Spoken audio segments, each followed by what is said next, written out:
Pemuda miskin tukang semir sepatu punya pelanggan seorang CEO. Saat ia dipanggil ke rumahnya, ia tak menyangka malah bertemu dengan ibu kandungnya yang terpisah sejak kecil. Halo semuanya, selamat datang di channel Jejak Inspirasi. Semoga kalian dalam keadaan sehat dan bahagia ya. Sebelum masuk ke ceritanya, jangan lupa absen kalian dari mana saja ya. Klik tombol subscribe agar tidak ketinggalan cerita menarik selanjutnya.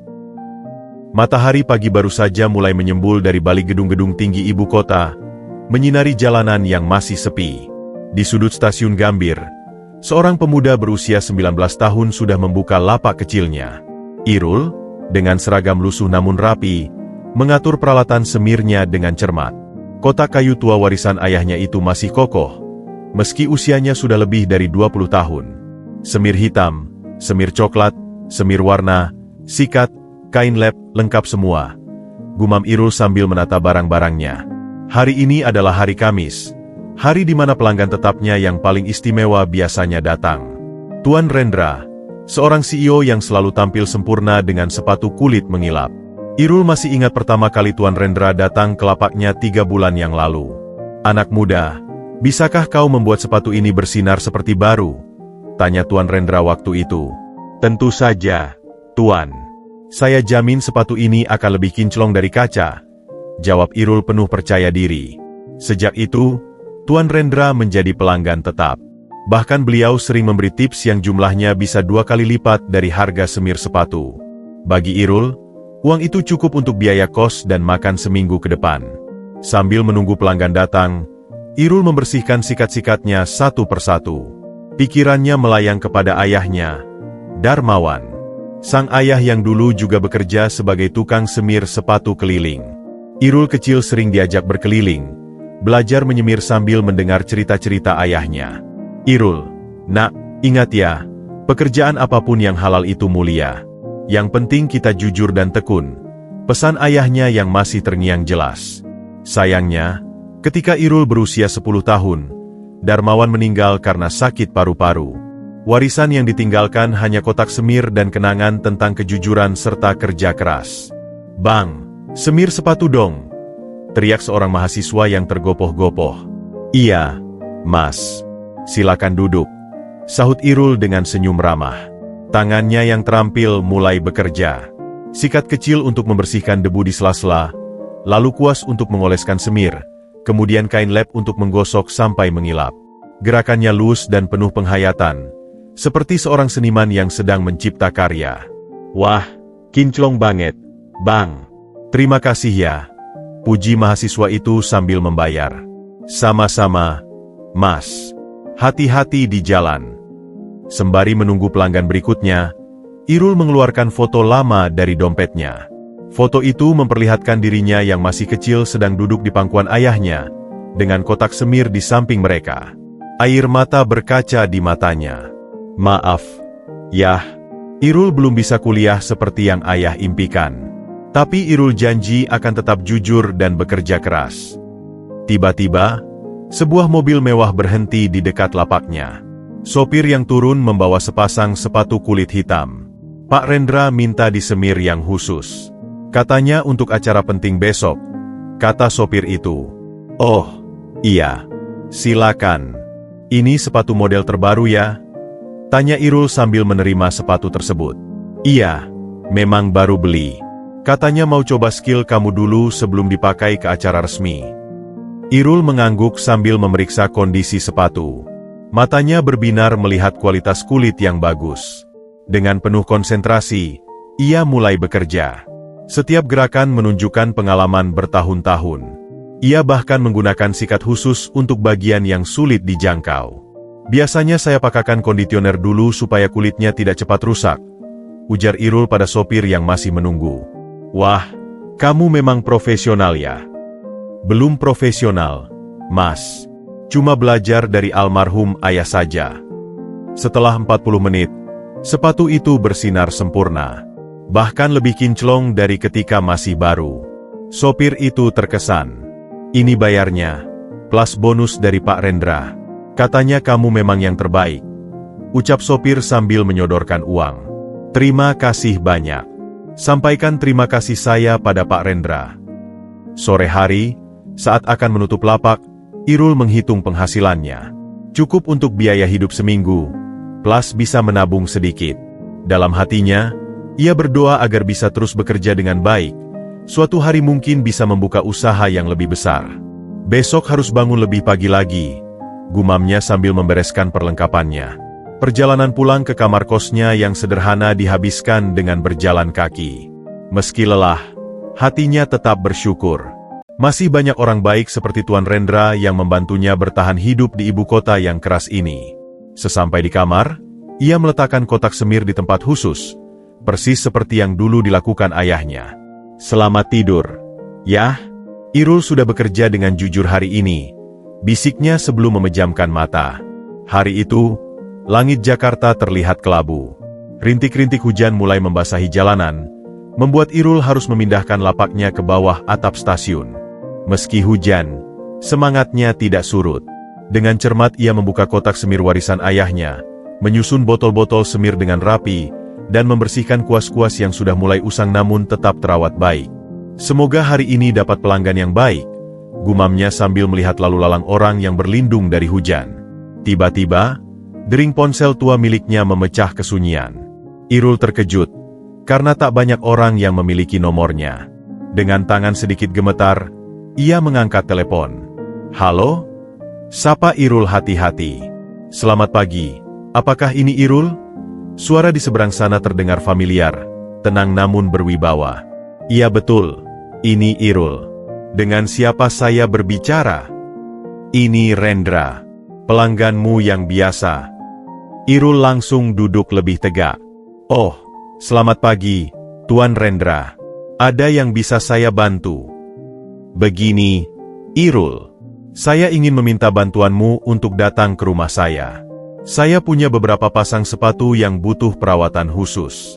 Beberapa di antaranya sepatu kulit impor yang cukup mahal. Irul terdiam sejenak. Hatinya berdebar-debar. Rumah seorang CEO? Ia membayangkan kemewahan yang belum pernah ia lihat sebelumnya. Tuan Rendra, apakah tidak bisa dibawa ke sini saja? Atau saya bisa ke kantor Tuan seperti biasa? Usul Irul dengan suara sedikit gemetar. Maaf, Irul. Kali ini sepatunya cukup banyak, dan saya ingin kamu bekerja dengan tenang tanpa gangguan. Selain itu, ada beberapa pasang sepatu istri saya yang juga perlu perawatan. Hujan di luar semakin deras, tetesan air membentuk genangan di aspal. Irul memandang keluar, pikirannya berkecamuk antara rasa takut dan kebutuhan akan penghasilan tambahan. Berapa kira-kira yang harus saya bayar untuk ongkos kirim sepatunya, Tuan? Tanya Irul polos. Tuan Rendra terkekeh lembut di telepon. Tidak, Irul. Kamu salah paham. Saya ingin kamu yang datang ke rumah saya, bukan sepatunya yang dikirim. Saya akan menjemputmu dengan mobil. Mendengar itu, Irul hampir menjatuhkan ponselnya. Dengan mobil? Tapi, Tuan pakaian saya tidak pantas untuk datang ke rumah Tuan. Jangan khawatir tentang itu. Yang penting kamu datang dengan kemampuan terbaikmu. Untuk jasanya, saya akan bayar 5 kali lipat dari harga biasa. 5 kali lipat. Angka itu membuat Irul terkesima.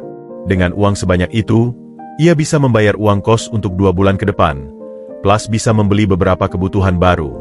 Baiklah, Tuan Rendra, kapan saya harus datang? Bagaimana kalau jam 4 sore ini?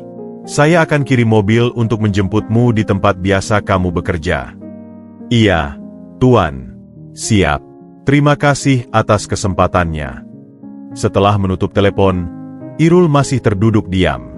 Hatinya campur aduk. Di satu sisi, ini kesempatan emas untuk mendapatkan penghasilan besar. Di sisi lain, kegelisahan menghantuinya. Apakah ia akan mampu bekerja dengan baik di lingkungan orang kaya? Apakah ia tidak akan membuat malu? Ada apa, Bang? Wajahmu pucat sekali, tanya Andi, tukang koran yang biasa berjualan di sebelah lapaknya. Tadi dapat telepon dari Tuan Rendra. Diminta datang ke rumahnya untuk menyemir sepatu. Wajah Andi berbinar. Wah, itu bagus. Tuan Rendra kan CEO besar. Siapa tahu kamu dikasih tip besar. Tapi, Andi, saya takut. Rumah orang kaya pasti mewah sekali. Apa saya tidak akan seperti katak dalam tempurung? Ah, sudahlah. Yang penting kamu kerja yang baik. Ingat pesan almarhum ayahmu, jujur dan tekun. Dimanapun tempatnya, yang penting attitude. Nasihat Andi sedikit menenangkan hatinya.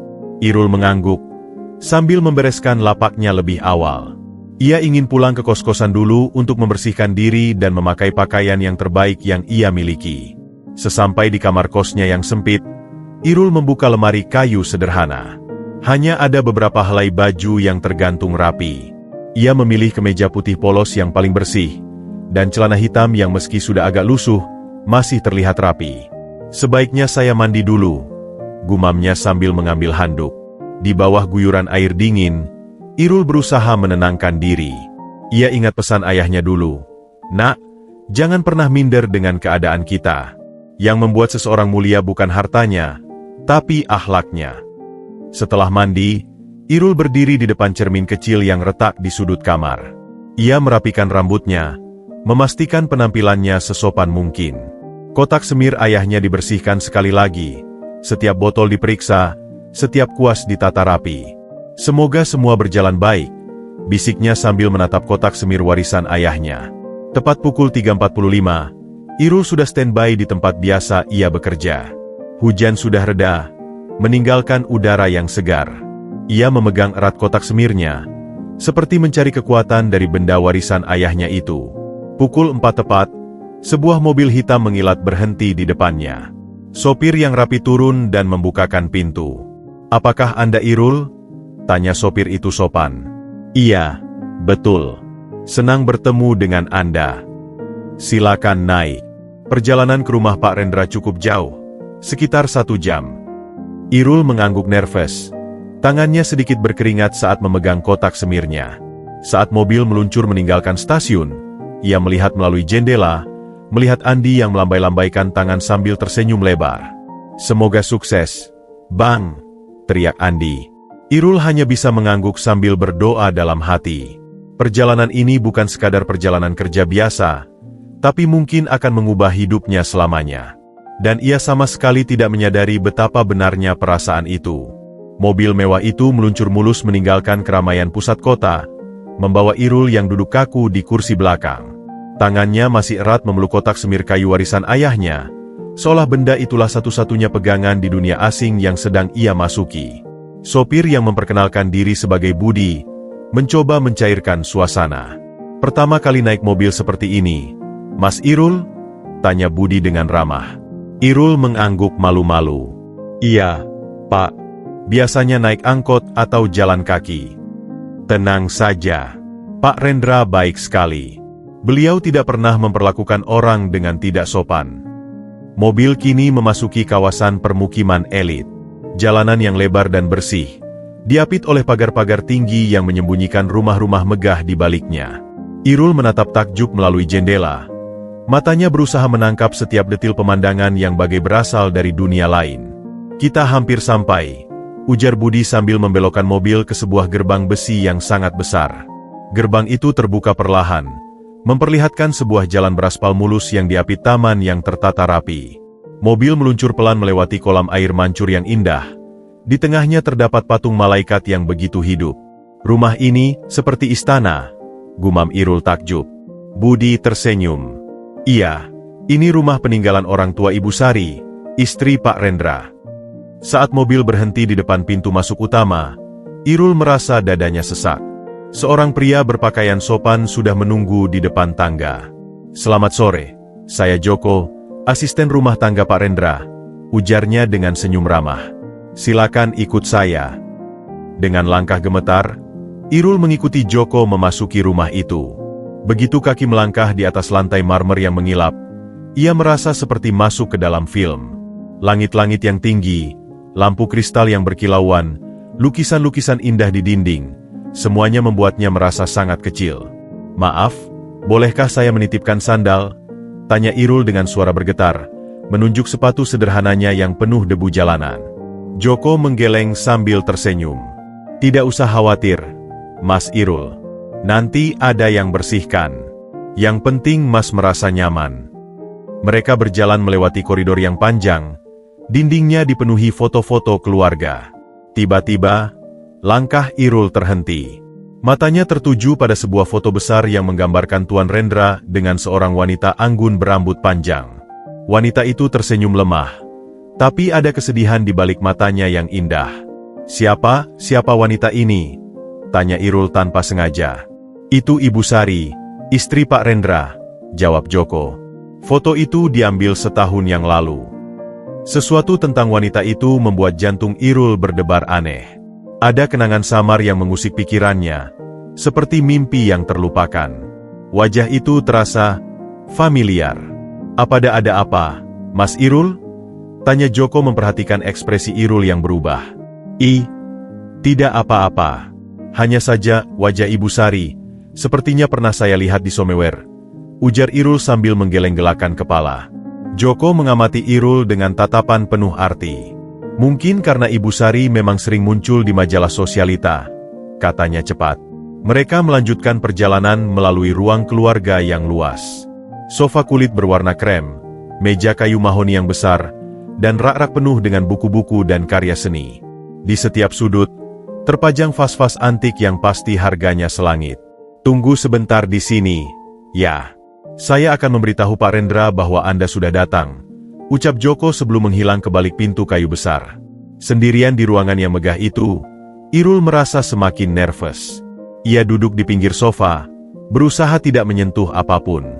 Kotak semirnya diletakkan di lantai dengan hati-hati, khawatir akan mengotong sesuatu. Beberapa menit berlalu sebelum Joko kembali. Pak Rendra dan Ibu Sari sedang menunggu di ruang baca. Silakan ikut saya. Irul bangkit, mengambil kotak semirnya erat-erat. Saat mereka berjalan melalui koridor lain, ia tidak bisa melepaskan pandangan dari foto Ibu Sari yang terpajang di mana-mana. Semakin ia melihat, semakin kuat perasaan aneh yang menghantuinya. Apakah Ibu Sari baik-baik saja? Tanya Irul tiba-tiba. Maksud saya, dari fotonya, beliau terlihat seperti punya banyak beban. Joko berhenti sejenak, menatap Irul dengan ekspresi yang tidak bisa dibaca. Ibu Sari memang sedang tidak enak badan belakangan ini. Tapi bagaimana Mas bisa tahu? Saya tidak tahu. Hanya perasaan saja, jawab Irul bingung. Mereka tiba di depan pintu kayu berukir indah. Joko mengetuk pelan. Masuk. Suara Tuan Rendra terdengar dari dalam. Saat pintu terbuka, Irul melihat Tuan Rendra duduk di sebuah kursi tinggi dekat jendela. Dan di sampingnya, duduklah wanita dari foto-foto tadi, Ibu Sari. Wanita itu memandang langsung ke arah Irul, dan seketika wajahnya pucat, tangannya gemetar memegang gelas teh yang hampir terjatuh. Irul, ucap Tuan Rendra dengan suara aneh. Ini adalah istri saya, Sari. Tapi Irul hampir tidak mendengarnya. Semua perhatiannya tertuju pada wanita yang kini berdiri, dengan mata berkaca-kaca, menatapnya seolah melihat hantu. Dan dalam hati Irul, sebuah suara kecil berbisik, ada sesuatu yang sangat penting akan terjadi. Ruangan itu terasa bagai terpenjara dalam keheningan yang mencekam. Hanya detak jam dinding antik yang berdetak ritmis, seolah menghitung setiap helaan napas yang tertahan. Ibu Sari masih berdiri, tubuhnya gemetar ringan, kedua tangannya mencengkeram lengannya sendiri seolah mencari pegangan. Matanya yang berkaca-kaca tak pernah lepas dari wajah Irul, memandangi setiap garis wajah pemuda itu dengan intensitas yang membuat suasana semakin tidak nyaman. Bu, Ibu baik-baik saja? Tanya Irul akhirnya, suaranya pecah oleh rasa khawatir dan kebingungan.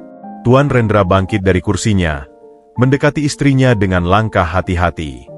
Sari, sayang, mungkin kau harus duduk, katanya lembut sambil memegangi bahu istrinya. Tapi Sari menggeleng. Tangannya terulur seakan ingin menyentuh Irul dari kejauhan. Rendra, dia persis. Ucapnya terbata-bata. SSH, saya tahu, bisik Tuan Rendra menenangkan. Mari kita duduk dan bicara baik-baik. Irul masih berdiri kaku di depan pintu. Jari-jarinya putih mencengkeram kotak semir warisan ayahnya. Apakah saya melakukan sesuatu yang salah, Tuan? Kalau Ibu tidak enak badan, saya bisa datang lain kali. Tidak, kata Sari tiba-tiba dengan suara yang lebih keras dari yang dia maksud. Jangan pergi. Tolong, tetap di sini. Tuan Rendra memandu istrinya untuk duduk kembali di sofa, lalu menunjuk pada kursi di seberang mereka. Silakan duduk, Irul. Kita perlu berbicara. Dengan langkah gugup, Irul mendekat dan duduk di pinggir kursi. Kotak semirnya diletakkan di lantai dengan hati-hati. Meski di atas karpet Persia yang mahal itu, kotak kayu usang itu justru terasa seperti benda asing yang tidak pantas berada di sana. Saya minta maaf jika saya telah menyebabkan ketidaknyamanan, ucap Irul dengan sopan, menundukkan kepala. Sama sekali tidak, Irul, jawab Tuan Rendra sambil bertukar pandangan dengan istrinya. Sebenarnya, kami sudah menunggu lama untuk saat ini. Sari mengambil napas dalam-dalam, matanya masih merah. Irul, bolehkah ibu bertanya sesuatu? Suaranya lembut namun bergetar. Tentu saja, ibu. Apakah ayahmu pernah bercerita tentang ibumu? Pertanyaan itu mengguncang Irul seperti petir di siang bolong. Wajahnya berkerut dalam kebingungan. Ibu? Tidak, maksud saya, ayah jarang bicara tentang ibu. Katanya, ibu pergi saat saya masih kecil. Sari menutup mulutnya, menahan isakan. Pergi? Bisiknya lirih. Dia bilang aku pergi. Tuan Rendra memegang erat tangan istrinya. Irul, apa ayahmu pernah menyebutkan nama Sari? Irul menggelam, matanya semakin bingung. Tidak, Tuan. Ayah hanya bilang ibu punya alasan kuat untuk meninggalkan kami. Dia bilang saya tidak boleh membenci ibu. Air mata Sari kini mengalir deras, membasahi pipinya yang pucat. Darmawan, oh Darmawan. Gumamnya menyebut nama yang membuat Irul tersentak. Bagaimana ibu tahu nama ayah saya? Tanya Irul, suaranya mulai bergetar. Saya tahu karena... Sari menarik napas tersendat-sendat. Karena Darmawan adalah suami pertamaku. Waktu seakan berhenti. Irul terduduk membeku. Matanya membelalak tak percaya. Kata-kata itu bergema di kepalanya, tapi tak kunjung bisa dicerna. Apa yang ibu katakan? Suara Irul hampir tak terdengar. Dengarkan baik-baik, Irul. Tuan Rendra mengambil alih. Suaranya tenang namun penuh perasaan. 19 tahun yang lalu, Sari adalah istri Darmawan. Dan kamu adalah anak kandungnya. Irul menggeleng-gelakkan kepala pelan. Wajahnya memucat. Tidak mungkin. Ayah tidak pernah. Dia tidak pernah bilang. Saya punya bukti, nak, bisik Sari. Suaranya penuh harap dan takut sekaligus. Bolehkah ibu menunjukkan padamu? Dengan tangan gemetar, Sari mengeluarkan sebuah album foto tua dari laci meja di sampingnya. Saat membuka halaman pertama, terpampanglah foto seorang wanita muda dengan gaun pengantin sederhana, berdiri di samping pria yang tak asing bagi Irul, Darmawan, ayahnya, dalam usia yang jauh lebih muda. Ini ayah. Gumam Irul tak percaya. Dan ini saya, ucap Sari sambil menunjuk wanita di foto itu. Kami menikah secara sederhana, tanpa restu keluarga saya. Irul membalik halaman berikutnya. Foto-foto berikutnya menunjukkan Sari yang sedang hamil, kemudian foto bayi yang baru lahir digendong oleh kedua orang tuanya. Bayi itu memiliki tahi lalat kecil di dekat alis kiri, persis seperti yang dimiliki Irul. Bayi ini, itu kamu, nak, ucap Sari, air matanya kembali menetes. Kamu lahir di rumah sakit kecil di daerah Cilandak. Beratmu 3,2 kilogram, dan kamu memiliki tahi lalat persis di sini. Jarinya menunjuk alis kiri Irul. Tapi Irul masih menggeleng. Matanya mulai berkaca-kaca. Tapi kenapa? Kenapa ibu meninggalkan kami? Ayah bekerja keras membesarkan saya sendirian. Dia sakit-sakitan tapi tetap tidak mau menyerah. Sampai akhirnya, suaranya tercekat. Sari menutup wajahnya. Bahunya berguncang oleh isakan. Keluargaku, mereka tidak menerima pernikahan kami dengan Darmawan. Ayahku mengancam akan mengusir Darmawan dari pekerjaannya, bahkan mengancam akan menyakiti kalian berdua jika aku tidak pulang. Dia menarik napas dalam-dalam sebelum melanjutkan. Mereka memaksaku untuk meninggalkan kalian dan menikah dengan pria pilihan mereka. Tapi aku tidak pernah bahagia. Tidak pernah satupun hari berlalu tanpa aku memikirkan kalian. Tuan Rendra mengangguk pelan. wajahnya penuh simpati. Ketika saya bertemu Sari, dia masih terikat pernikahan yang tidak bahagia. Keluarganya telah memaksanya untuk meninggalkan kalian, dan mengancam akan menyakiti ayahmu jika dia mencoba mencarimu. Irul terdiam lama. Matanya kosong menatap foto-foto yang tersebar di mejanya. Dunianya yang sederhana tiba-tiba runtuh, digantikan oleh kebenaran yang terlalu besar untuk dicerna. Jadi, selama ini, suara Irul parau. Ibu ada di sini, di rumah mewah ini, sementara ayah dan saya. Kami hampir tidak bisa makan setiap hari. Ayah meninggal karena bekerja terlalu keras sendirian. Kata-kata itu seperti pisau yang menusuk jantung Sari. Wanita itu menjerit kecil. Tubuhnya limbung sebelum Tuan Rendra menangkapnya. Tidak, Irul, tolong jangan berpikir seperti itu, desis Sari sambil terisak. Aku mencoba mencari kalian. Bertahun-tahun aku mencari. Tapi Darmawan pindah, mengubah nomor telepon, seolah menghilang dari muka bumi. Tuan Rendra memandang Irul dengan mata penuh pengertian.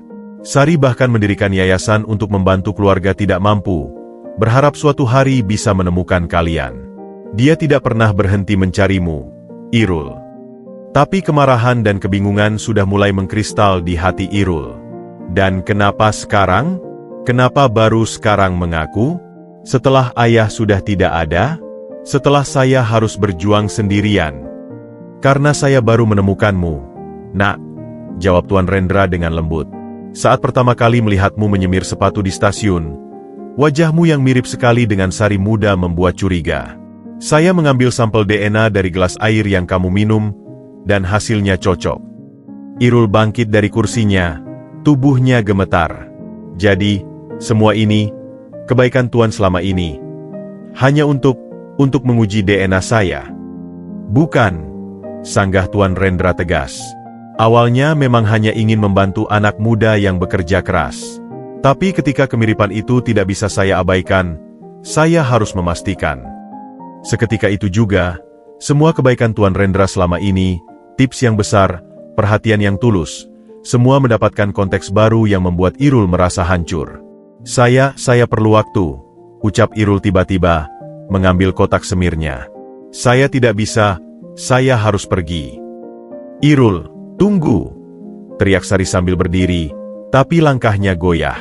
Tuan Rendra menahannya. Biarkan dia pergi, sayang. Dia butuh waktu. Tapi sebelum Irul mencapai pintu, Sari berteriak dengan suara yang dipenuhi keputusasaan. Aku punya surat dari ayahmu. Darmawan meninggalkan surat untukmu. Irul membeku di tempat. Tangannya masih menggenggam gagang pintu. Apa? Saat aku akhirnya menemukan alamat kalian tahun lalu, Ishak Sari, Darmawan sudah meninggal. Tapi tetangga kalian memberikan ini padaku, surat yang ditulis ayahmu untukmu sebelum dia meninggal. Dengan tangan gemetar, Sari mengeluarkan selembar surat kuning dari saku bajunya. Amplopnya sudah usang, tapi tulisan di depannya masih terbaca jelas. Untuk Irul, anakku tersayang. Dan di sudut kiri bawah, tertulis dengan tinta yang sudah memudar. Jika kau menemukan surat ini, Sari, tolong sampaikan padanya. Irul berdiri membeku di depan pintu. Matanya tertancap pada amplop usang di tangan Sari. Dunia sekelilingnya seakan menghilang. Hanya ada surat itu yang tersisa dalam pandangannya. Kotak semir di tangannya terasa semakin berat.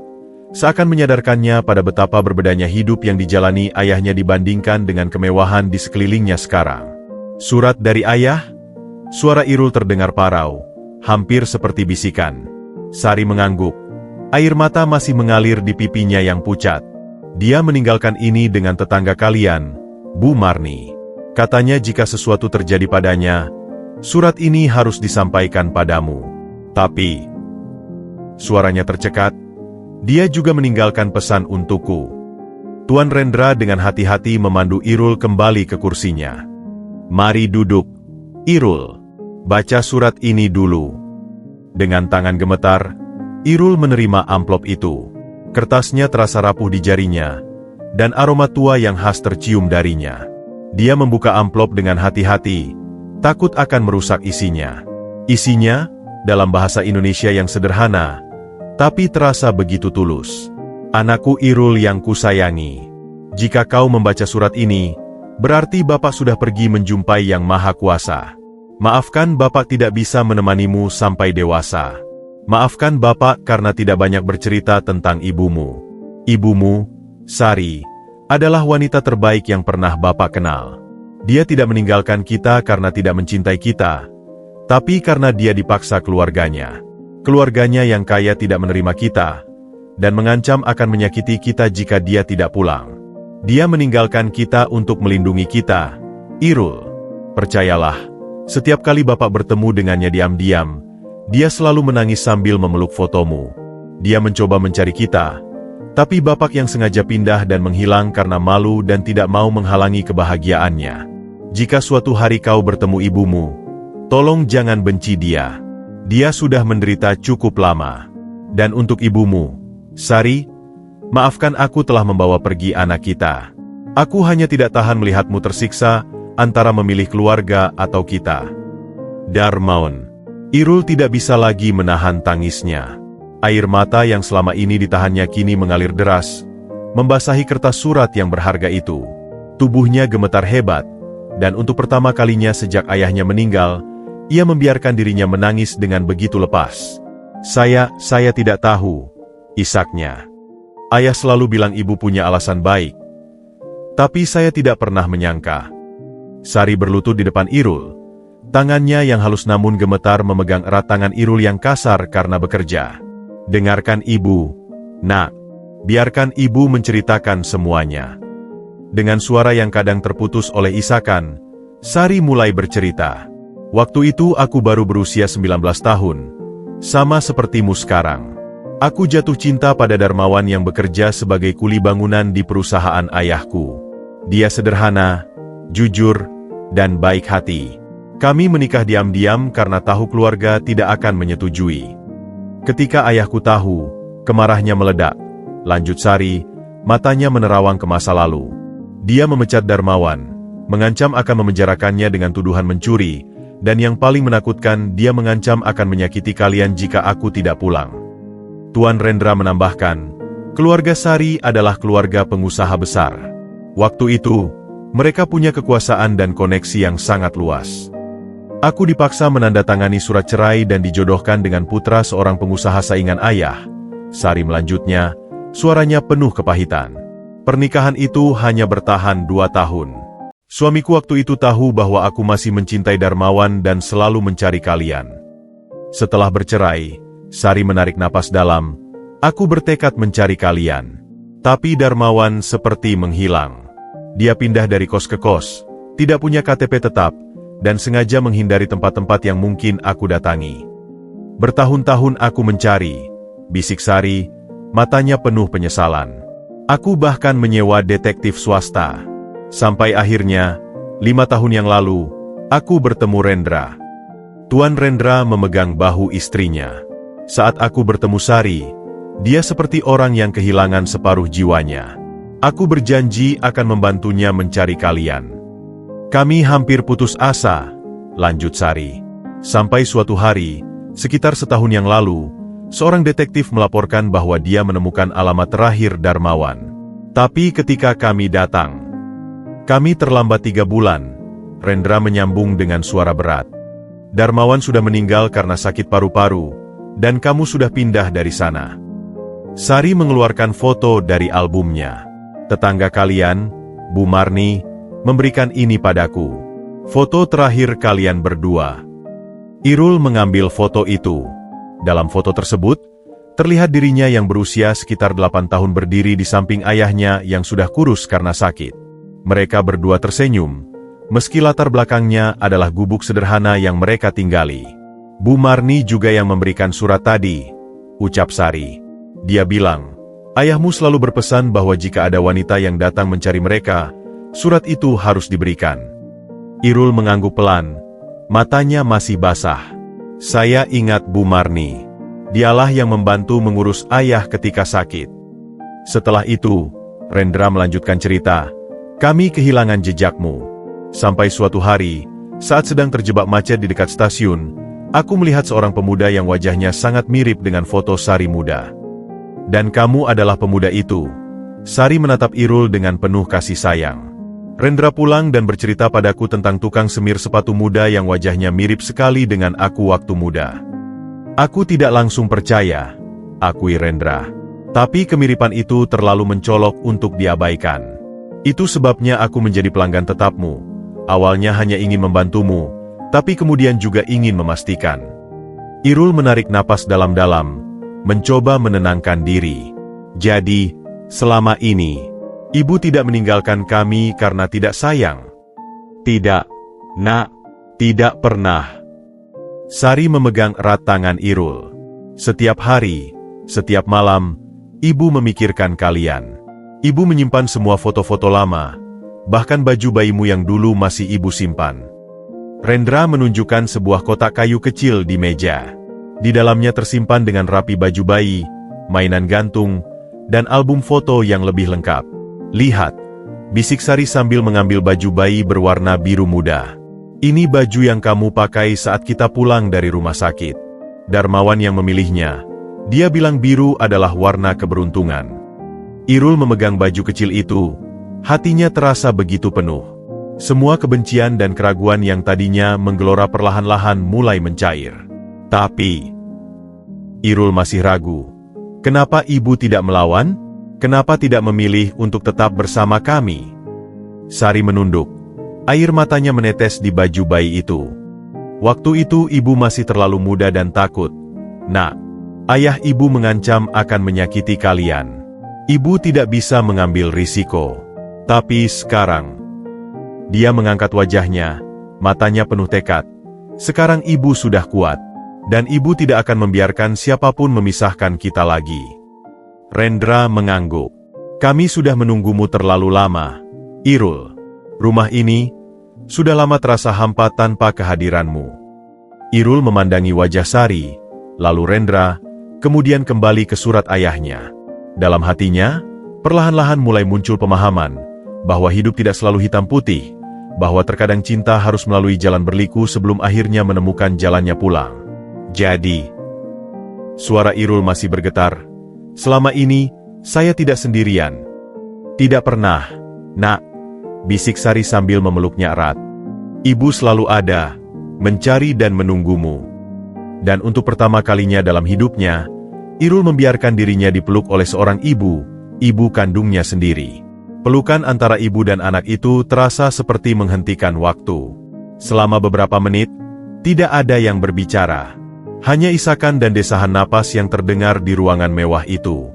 Irul, yang selama 9 tahun hidup tanpa kasih sayang seorang ibu, tiba-tiba merasakan kehangatan yang selama ini hilang dari hidupnya. Namun, di sudut hatinya yang paling dalam, masih ada keraguan yang mengganggu. Setelah pelukan itu berakhir, Irul menarik napas dalam-dalam. Saya percaya dengan cerita ibu dan juga surat dari ayah. Tapi, matanya menatap Rendra. Tuan bilang ada tes DNA? Bisakah saya melihatnya? Rendra mengangguk pengertian. Tentu saja, Irul. Saya mengerti kamu butuh kepastian yang lebih konkret. Dia berjalan ke meja kerjanya dan mengambil sebuah map berwarna coklat. Sebenarnya, saya sudah menyiapkan ini untuk diberikan padamu hari ini. Dengan tangan sedikit gemetar, Irul menerima map tersebut. Di dalamnya terdapat dokumen dari laboratorium genetika ternama, lengkap dengan stempel resmi dan tanda tangan dokter. Bagaimana? Kapan Tuan bisa melakukan tes ini? Tanya Irul sambil membuka halaman demi halaman. Rendra duduk kembali di samping Sari yang masih memegang erat tangan Irul. Ingatkah kamu 3 bulan lalu, ketika kamu pingsan karena kelelahan dan kepanasan di dekat kantorku? Irul mengernyitkan dahi, mencoba mengingat. Iya, waktu itu saya sedang tidak enak badan, dan terik matahari begitu menyengat. Tapi bagaimana Tuan bisa tahu? Saat itu kebetulan sopirku melihatmu terjatuh di trotoar. Jelas Rendra. Dia langsung mengenalimu dan membawamu ke klinik dekat kantor. Di sanalah, aku meminta dokter untuk mengambil sampel darahmu. Wajah Irul berubah. Jadi, tanpa sepengetahuan saya. Sari memegangi tangan Irul lebih erat. Maafkan kami, Nak. Waktu itu kami tidak ingin memberimu harapan palsu sebelum semuanya pasti. Rendra melanjutkan dengan suara menenangkan. Dari sampel darah itu, kami bandingkan dengan DNA Sari. Hasil. Dia menunjuk ke dokumen di tangan Irul. Kamu bisa membacanya sendiri. Irul matanya terpaku pada kesimpulan di halaman terakhir. Berdasarkan pemeriksaan DNA yang dilakukan, probabilitas hubungan ibu anak antara Sari Ratnadewi dan Irul Darmawan adalah 99,98%. Angka itu terpampang jelas, hitam di atas putih. Tidak ada lagi keraguan. Tidak ada lagi ruang untuk bimbang. 99,98%. Gumam Irul pelan. Hampir 100%. Sari mengangguk. Matanya kembali berkaca-kaca. Ibu juga melakukan tes yang sama. Nak, hasilnya sama. Kamu benar-benar anak kandung ibu. Tapi kemudian sesuatu terlintas di benak Irul. Tunggu. 3 bulan lalu? Berarti sudah 3 bulan tuan dan ibu tahu tentang ini? Kenapa baru sekarang mengatakan yang sebenarnya? Rendra dan Sari bertukar pandangan. Rendra yang akhirnya menjawab, itu kesalahan kami, Irul. Kami ingin memastikan bahwa kami mendekatimu karena kami memang ingin mengenalmu, bukan semata-mata karena hubungan darah. Sari menambahkan dengan suara lembut, ibu ingin tahu seperti apa anak ibu yang sudah lama hilang. Ibu ingin tahu karaktermu, kepribadianmu. Apakah kamu tumbuh menjadi anak yang baik seperti yang selalu ibu doakan? Setiap kali kamu menyemir sepatu Rendra, lanjut Sari sambil tersenyum getir. Ibu selalu mengintip dari mobil, melihatmu bekerja dengan tekun. Ibu melihat bagaimana kamu melayani pelanggan dengan ramah, bagaimana kamu tidak pernah menipu atau berbuat curang. Rendra mengangguk bangga. Kami sengaja memberimu tips besar, berharap bisa meringankan bebanmu sedikit. Tapi kamu tetap rendah hati, tetap bekerja keras, dan bahkan menolak ketika kami menawarkan bantuan yang lebih besar. Irul teringat pada beberapa bulan terakhir, bagaimana nasibnya seakan berubah. Pelanggan tetap bertambah, tips yang diterima semakin besar, dan hidupnya perlahan mulai membaik. Sekarang ia mengerti, semua itu bukan kebetulan. Jadi, semua kebaikan Tuan selama ini. Suara Irul tercekat. Bukan hanya kebaikan, Irul. Rendra memotong dengan tegas. Itu adalah bentuk kasih sayang dari seorang calon ayah tiri yang ingin melihat anak istrinya hidup lebih baik. Sekali lagi, air mata menetes dari mata Irul. Tapi kali ini, air mata itu adalah air mata kelegaan, penerimaan, dan kebahagiaan. Ada satu hal lagi yang ingin kami tunjukkan, ucap Rendra sambil mengambil tablet dari meja kerjanya. Kami merekam setiap kunjunganmu ke kantor. Dia memutar beberapa klip video, Irul yang dengan sabar membersihkan sepatu, Irul yang menolak tip tambahan dengan alasan pekerjaannya belum sempurna, Irul yang membantu office boy membersihkan tumpahan air tanpa diminta. Lihatlah, bisik Sari bangga. Anak ibu tumbuh menjadi pria yang jujur dan baik hati. Persis seperti ayahmu dulu. Irul mengusap air matanya. Selama ini, saya pikir saya sendirian. Pikir tidak ada keluarga lagi. Tapi ternyata kamu punya ibu yang sangat menyayangimu. Sari memeluknya lagi. Dan seorang calon ayah tiri yang sudah menganggapmu seperti anak sendiri. Rendra meletakkan tangan di bahu Irul. Rumah ini sekarang adalah rumahmu juga. Irul, kamu tidak perlu lagi tinggal di kamar kos yang sempit, atau bekerja membanting tulang dari pagi sampai malam. Tapi tawaran itu justru membuat Irul terdiam. Wajahnya menunjukkan konflik batin yang mendalam. Ada apa, nak? Tanya Sari khawatir. Ibu, Tuan Rendra.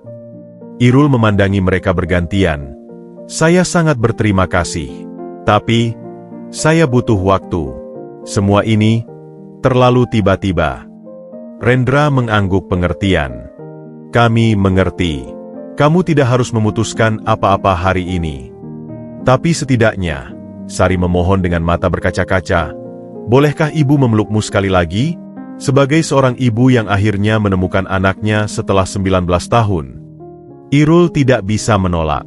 Dia membuka pelukannya, dan sekali lagi merasakan kehangatan yang selama ini ia rindukan. Dalam pelukan itu, ia bisa merasakan getaran tubuh Sari yang menahan tangis, bisa merasakan betapa besar kerinduan yang terpendam selama ini. Selamat datang di rumah, nak, bisik Sari di telinganya. Selamat datang di rumah. Dan untuk pertama kalinya dalam hidupnya, Irul mulai percaya bahwa mungkin, hanya mungkin, ia akhirnya menemukan tempat yang selama ini ia cari, sebuah tempat bernama rumah, dan sebuah perasaan bernama keluarga. Pelukan itu terasa hangat dan penuh kasih sayang, namun semakin lama Irul merasakannya, semakin kacau pula pikirannya. Dia merasakan tangan Sari yang halus membelai punggungnya, mendengar isak tangis bahagia di telinganya, tapi hatinya bagai dihantam badai perasaan yang saling bertolak belakang. Akhirnya, dengan perlahan namun pasti, Irul melepaskan pelukan itu. Ibu, Tuan Rendra. Irul menarik napas dalam, matanya menatap lantai marmer yang mengilap. Saya butuh udara. Tanpa menunggu jawaban, Irul berbalik dan berjalan cepat meninggalkan ruangan. Kotak semir kayunya tertinggal di lantai, seakan menjadi saksi bisu dari kekacauan batin yang sedang dialaminya. Irul, tunggu, teriak Sari, namun Rendra menahannya. Biarkan dia, sayang. Dia butuh waktu untuk memproses semua ini. Irul berjalan tanpa arah yang jelas melalui koridor-koridor mewah rumah tersebut. Setiap langkahnya terasa berat. Setiap hiasan dinding yang indah justru membuatnya semakin sesak. Dia akhirnya menemukan sebuah pintu kaca yang mengarah ke taman belakang. Dengan gemetar, dia membukanya dan melangkah keluar. Udara malam yang sejuk menyambutnya, namun tidak mampu meredakan panas dalam hatinya. Irul berjalan menyusuri jalan setapak yang diterangi lampu taman, sampai akhirnya tiba di sebuah gazebo kecil di tepi kolam.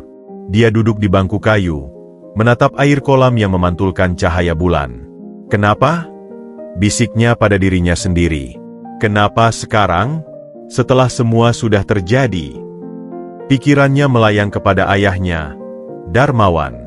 Dia teringat bagaimana ayahnya harus bekerja banting tulang sejak pagi buta sampai larut malam, hanya untuk membiayai hidup mereka berdua. Dia ingat bagaimana mereka harus sering makan nasi dengan garam ketika uang sudah sangat menipis. Dia ingat malam-malam di mana ayahnya menahan batuk berat sambil tetap tersenyum padanya, berkata bahwa semuanya akan baik-baik saja. Sementara ibu, hidup di istana seperti ini, gumam Irul pedih. Tiba-tiba, bayangan seseorang mendekat. Boleh saya bergabung? Irul menoleh dan melihat Rendra berdiri di depan gazebo. Kedua tangan menenteng 2 gelas air putih. Tuan Rendra. Irul mengangguk pelan. Rendra duduk di sampingnya, menyerahkan 1 gelas air. Ibumu, Sari, sangat khawatir padamu. Ibu. Irul memutar-mutar gelas di tangannya. Kata itu masih terdengar asing di telinga saya. Wajar. Rendra menghela napas. 19 tahun bukan waktu yang singkat. Mereka duduk dalam keheningan beberapa saat, hanya ditemani bunyi jangkrik dan desiran angin malam. Apakah Tuan tidak keberatan? Tanya Irul tiba-tiba. Dengan kehadiran saya? Seorang tukang semir sepatu yang tiba-tiba menjadi anak tiri Tuan. Rendra tersenyum lembut. Pertama, kamu bukan seorang tukang semir sepatu. Kamu adalah Irul, anak dari wanita yang sangat saya cintai. Kedua, dia meneguk airnya. Saya datang dari keluarga sederhana juga. Dulu saya hanya seorang office boy di perusahaan ini sebelum akhirnya bisa membelinya. Irul menatapnya dengan tak percaya. Tuan dulu office boy. Bahkan lebih rendah dari itu, Rendra terkekeh. Saya mulai sebagai pesuruh kantor. Harus menyemir sepatu bos saya setiap pagi, persis seperti yang kamu lakukan sekarang. Ini adalah sisi lain dari Rendra yang tidak pernah Irul duga. Selama ini, dia hanya melihat Rendra sebagai seorang CEO yang serba mewah dan sempurna. Tapi lihat Tuan sekarang. Lihat kamu sekarang, sela Rendra. Usia 19 tahun, sudah mandiri, jujur, dan bekerja keras. Di usiamu dulu, saya masih harus ditolong orang tua saya. Tapi bukannya terhibur, perkataan Rendra justru memicu sesuatu dalam diri Irul. Tapi Tuan tidak mengerti. Selama ini saya dan ayah hidup dalam kesulitan. Sementara ibu, dia ada di sini, di rumah mewah ini. Kenapa dia tidak mencari kami lebih keras? Kenapa tidak ada yang menolong ayah ketika dia sakit? Suara Irul semakin tinggi. Emosi yang terpendam selama ini akhirnya meluap. Ayah meninggal dalam kesakitan. Dia harus menjual segala yang kami punya untuk biaya berobat. Bahkan kotak semir ini. Suaranya tercekat, hampir saja dijualnya. Rendra mendengarkan dengan sabar, membiarkan Irul meluapkan semua isi hatinya. Dia tahu ini perlu, seperti membuka luka lama yang harus dibersihkan sebelum bisa sembuh. Pernahkah kamu bertanya-tanya, kata Rendra setelah Irul sedikit tenang, mengapa Darmawan memilih untuk menghilang? Mengapa dia tidak mencoba menghubungi keluarga Sari yang kaya raya? Irul menggeleng, matanya masih berkaca-kaca. Karena harga dirinya, jawab Rendra pelan. Dia tidak mau dikasihani, tidak mau dianggap sebagai pria yang memanfaatkan wanita kaya. Dia lebih memilih berjuang sendirian daripada harus menunduk pada keluarga yang telah merendahkannya. Tapi demi saya, dia seharusnya. Justru karena kamu, tegas Rendra. Dia tidak mau kamu tumbuh dalam lingkungan yang memandang rendah ayahmu sendiri. Dia ingin kamu belajar tentang kejujuran dan kerja keras, bukan tentang bagaimana memanfaatkan hubungan keluarga. Perkataan Rendra itu seperti tamparan yang menyadarkan Irul. Selama ini, dia hanya melihat dari satu sisi saja. Tapi, Ibu, Sari tidak pernah berhenti mencarimu, Rendra melanjutkan. Dia bahkan pernah dirawat di rumah sakit karena stres dan depresi berat. Tahun ketiga setelah perceraiannya, dia hampir bunuh diri karena merasa telah kehilangan segalanya. Irul terkesiap. Ibu, hampir bunuh diri. Obat penenang yang harus dia minum setiap malam sampai sekarang adalah buktinya. Rendra menghela napas berat. Pertemuan kita hari ini adalah jawaban dari doa yang dia panjatkan selama 19 tahun. Seketika, semua kemarahan dalam diri Irul runtuh. Dia membayangkan Sari yang masih muda, terpaksa meninggalkan anak dan suaminya, hidup dalam penderitaan batin yang tak terkira. Tapi sekarang, Irul memandangi rumah megah itu. Saya tidak tahu harus bagaimana. Saya tidak pantas untuk semua ini. Hidup saya hanyalah menyemir sepatu, bukan ini. Rendra meletakkan tangan di bahu Irul. Kamu tidak harus memutuskan apapun malam ini. Tapi ketahuilah satu hal, baik Sari maupun saya, kami tidak mengharapkan apapun darimu. Kami hanya ingin kamu tahu bahwa kamu tidak sendirian lagi. Saat itu juga, mereka mendengar langkah kaki terburu-buru. Sari muncul dari balik pepohonan, wajahnya pucat dan penuh kekhawatiran. Irul, nak, jangan pergi, pintanya dengan suara gemetar. Ibu mengerti kamu butuh waktu. Ibu tidak akan memaksamu untuk tinggal di sini. Tapi tolong, jangan hilang dari hidup ibu lagi. Melihat air mata yang kembali mengalir di wajah Sari, hati Irul luluh. Dia berdiri dan mendekati wanita yang telah melahirkannya itu. Ibu, saya tidak akan pergi jauh, ucap Irul pelan. Tapi saya butuh waktu untuk menerima semua ini. Saya harus kembali ke kos malam ini. Sari mengangguk, meski jelas sekali kekecewaan di wajahnya. Ibu mengerti. Tapi, bolehkah ibu mengantarmu pulang? Dan, bisakah kita bertemu lagi besok? Irul memandangi wajah Sari yang penuh harap, lalu menatap Rendra yang tersenyum pengertian. Perlahan, dia mengangguk. Baik, ibu. Kita bisa bertemu besok. Senyum yang merekah di wajah Sari begitu cerah, lebih terang dari semua lampu kristal di rumah mewah itu. Dan untuk pertama kalinya malam itu, Irul merasa bahwa mungkin menerima kenyataan ini tidak akan seburuk yang dia kira. Tapi dia sama sekali tidak menyadari bahwa di balik jendela lantai 2, sepasang mata sedang mengamati mereka dengan perasaan tidak suka. Dari balik tirai jendela di lantai 2, Hendra menyaksikan pemandangan di taman dengan mata menyipit penuh kecurigaan. Adik laki-laki Sari ini baru saja tiba dari Bandung untuk urusan bisnis, dan tidak menyangka akan menyaksikan adegan semacam ini. Tangannya menggenggam erat gelas whisky, knukelnya memutih. Jadi itu dia anak haram itu, gumamnya sinis. Setelah sekian lama, akhirnya dia muncul juga.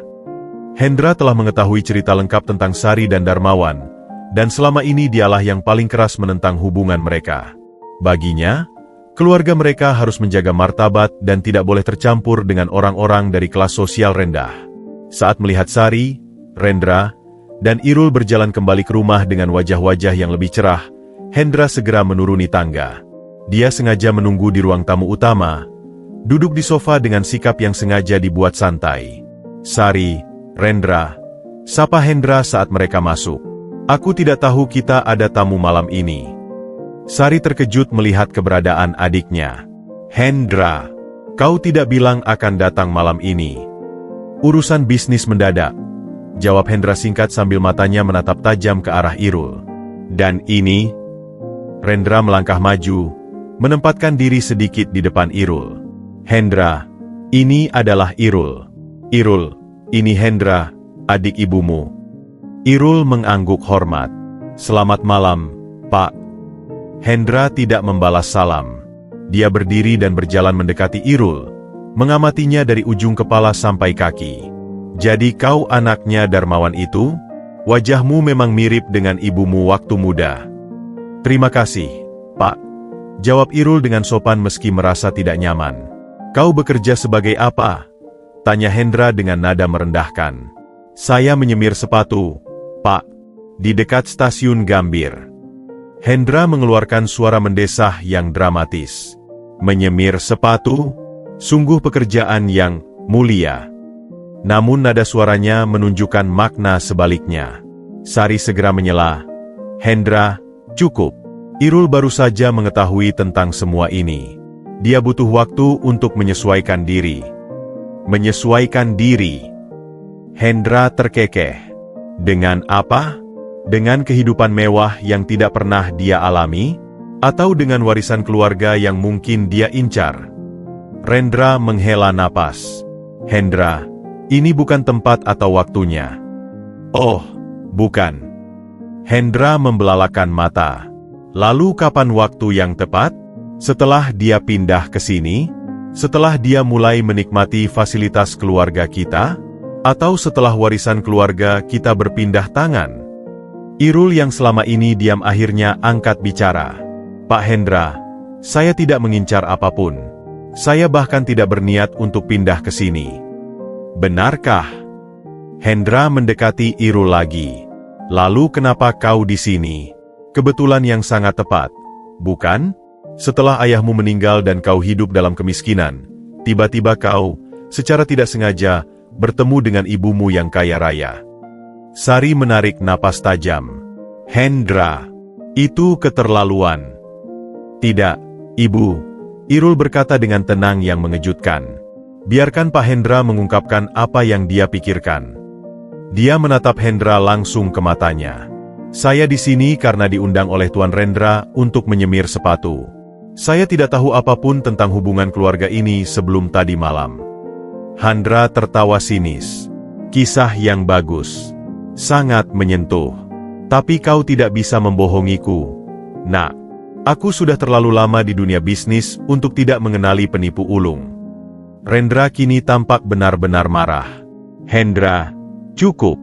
Irul adalah anak kandung Sari. Kami sudah melakukan tes DNA. Dan sebagai suami Sari, saya tidak akan membiarkan siapapun menghina anaknya." Tapi Hendra tidak mundur. Malah, dia semakin agresif. "Tes DNA? Itu bisa diatur. Atau mungkin kau memang anak Sari. Tapi apa motifmu datang sekarang? Setelah semua susah payah kami membesarkan perusahaan ini, kau pikir kami akan membiarkan seorang tukang semir sepatu datang dan mengambil alih?" Irul menggeleng. Wajahnya menunjukkan kekecewaan. "Saya tidak ingin mengambil alih apapun, Pak. Hidup saya mungkin sederhana, tapi itu hasil dari kerja keras saya sendiri. Saya bangga dengan apa yang saya lakukan." "Banggakah kau menyemir sepatu orang?" Hendra mengejek. "Banggakah kau hidup dalam kemiskinan?"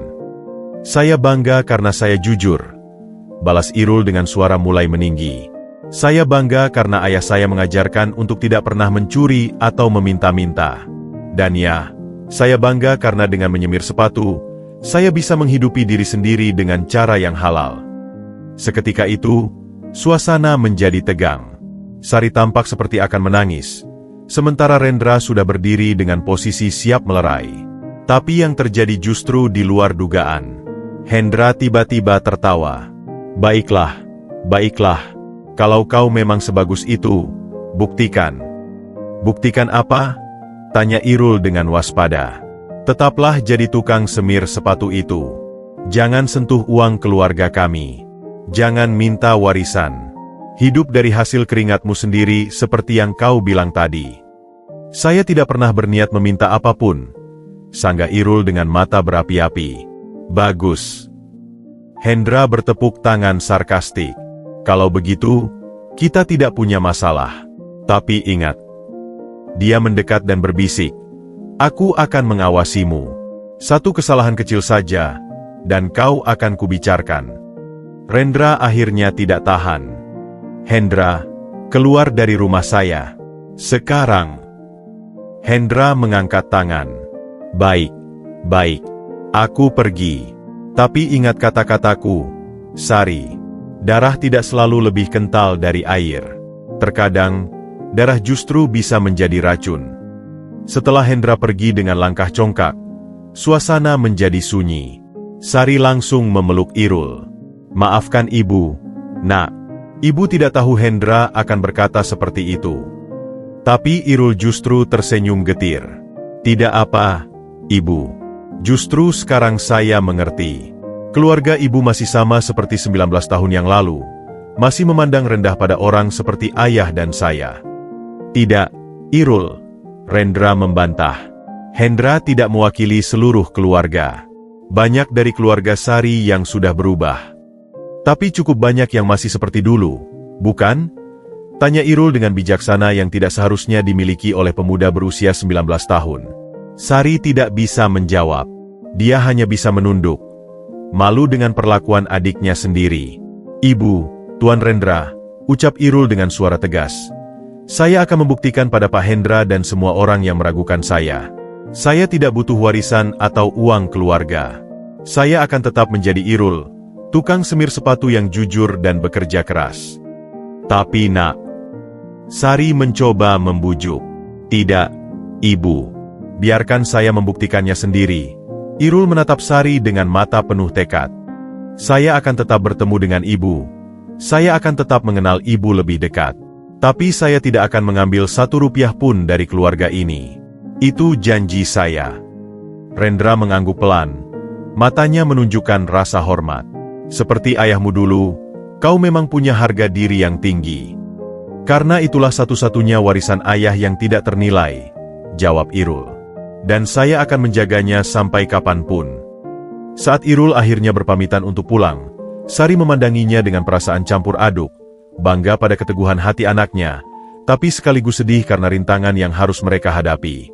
Dan di dalam taksi yang membawanya pulang, Irul bertekad dalam hati, dia akan membuktikan bahwa darah yang mengalir dalam nadinya tidak menentukan siapa dirinya. Dirinya dibentuk oleh cinta ayahnya dan pelajaran hidup yang telah dia jalani. Pertempuran mungkin baru saja dimulai, dan Irul siap menghadapinya. Keesokan harinya, Irul membuka lapaknya seperti biasa. Matahari pagi menyinari sudut stasiun Gambir dengan hangat, namun ada kegelisahan di udara yang tidak bisa dijelaskan. Andi, tukang koran di sebelahnya, memperhatikan raut wajah Irul yang tampak lebih serius dari biasanya. Ada apa, Bang? Wajahmu kusut sekali pagi-pagi begini, tanya Andi sambil menyusun koran-koran edisi pagi. Irul menghela napas. Banyak hal, Andi. Hal-hal yang tidak pernah kubayangkan akan terjadi. Sebelum Andi sempat menanyakan lebih lanjut, sekelompok pemuda berpakaian preman mendekati lapak mereka. Ada 5 orang, dan dari raut wajahnya, jelas mereka tidak berniat baik. Mana izinnya? Tanya yang paling depan, seorang bertubuh kekar dengan tato naga di lengannya. Irul berdiri, mencoba tetap tenang. Izin apa, Mas? Di sini kami berjualan sudah bertahun-tahun tanpa perlu izin khusus. Sekarang perlu, bentak si preman. Kalau tidak ada izin, minggirlah dari sini. Andi mencoba menengahi. Mas, ini kan tempat umum. Kami tidak mengganggu siapa-siapa. Diam. Preman itu mendorong Andi hingga hampir terjatuh. Hari ini kalau tidak bayar 500.000, lapak kalian kami bongkar.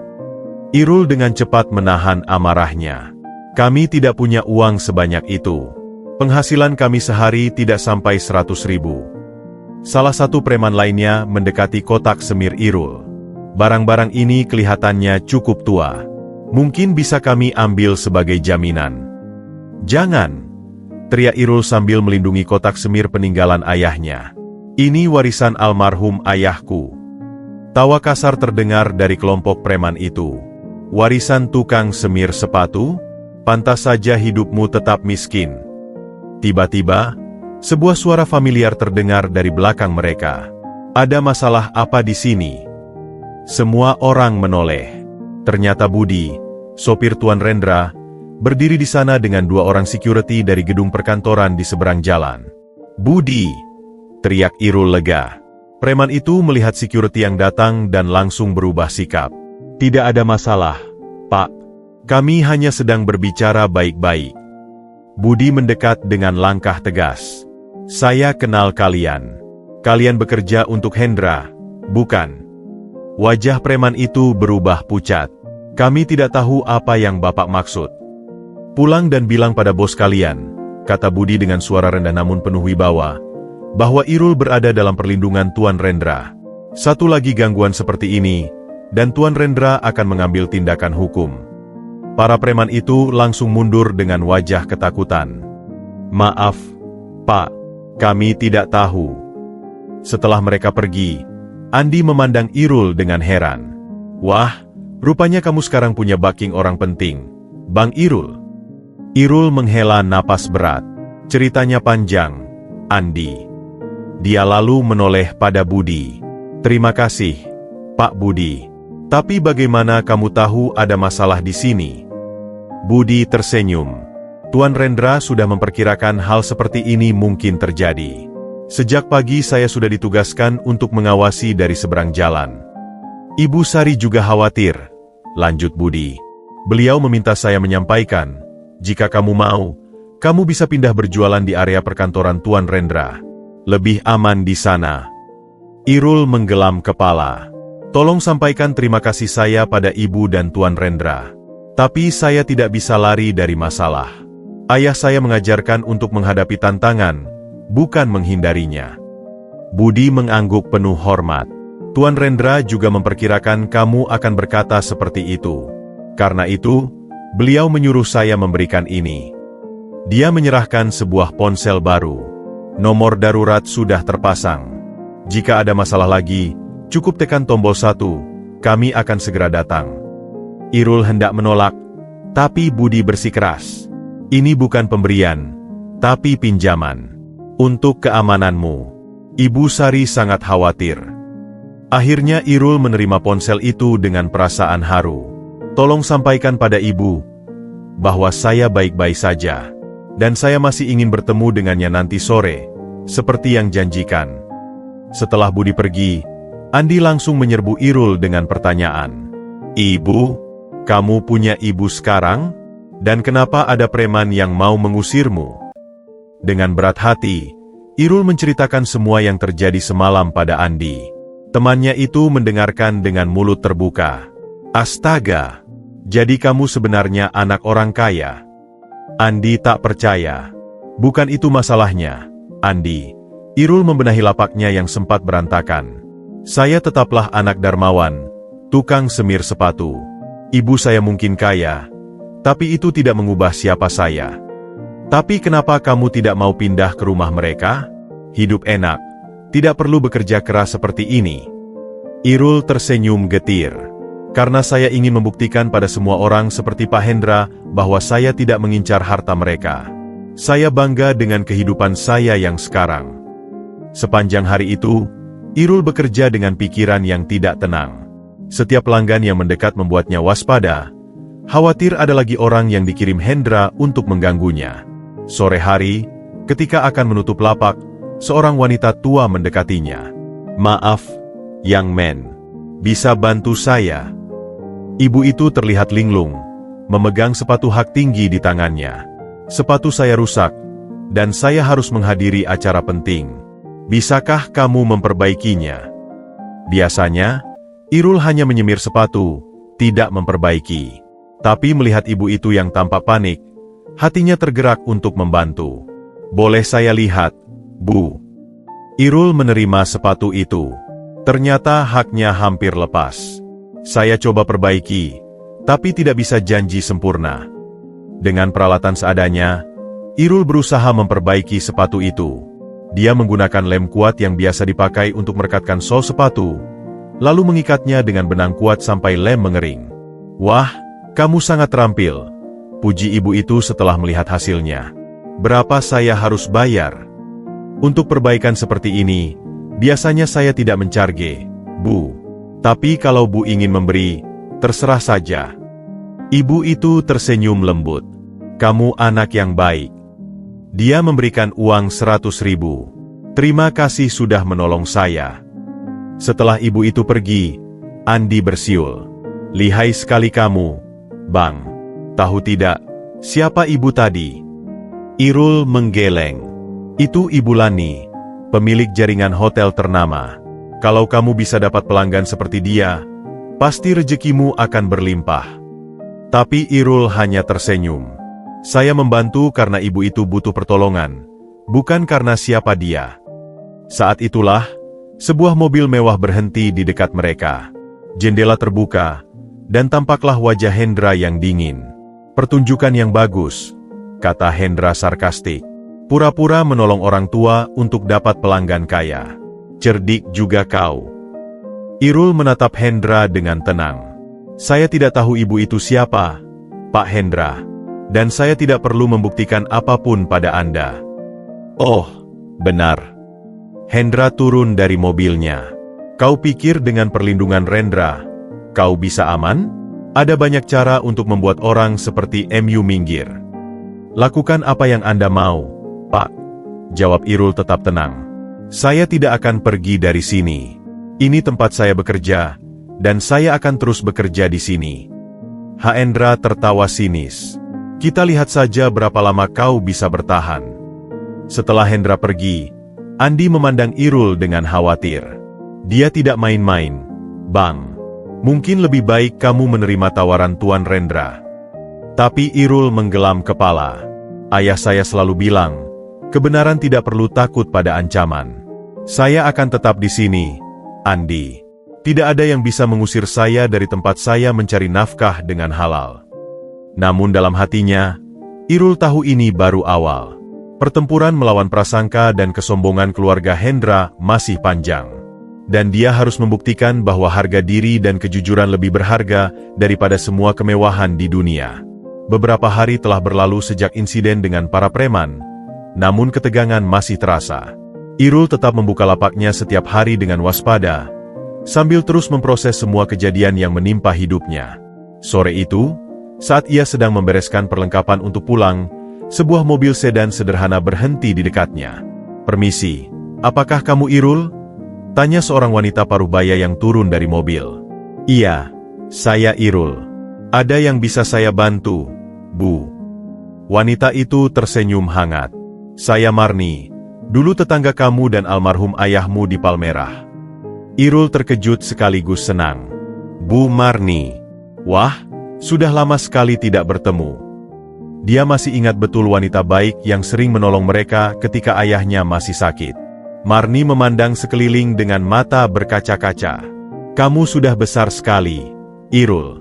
Terlihat persis seperti Darmawan waktu muda." Mereka berbincang sebentar, mengenang masa lalu. Lalu Marni mengeluarkan sebuah map kuning dari tasnya. "Ini yang ingin saya sampaikan padamu," ujar Marni dengan suara serius. "Sebelum meninggal, ayahmu memberikan ini padaku. Dia bilang, suatu hari nanti jika ada yang mencari kalian, atau jika kamu sudah dewasa, berikanlah ini padamu." Irul menerima map itu dengan tangan gemetar. "Apa isinya, Bu?" "Beberapa surat dan dokumen," jawab Marni. "Darmawan selalu mengatakan bahwa suatu hari kamu akan membutuhkan ini." Setelah mengucapkan terima kasih dan berpamitan pada Marni, Irul pulang ke kosnya dengan perasaan campur aduk. Begitu tiba di kamar, dengan hati berdebar ia membuka map tersebut. Isinya membuatnya terkesima.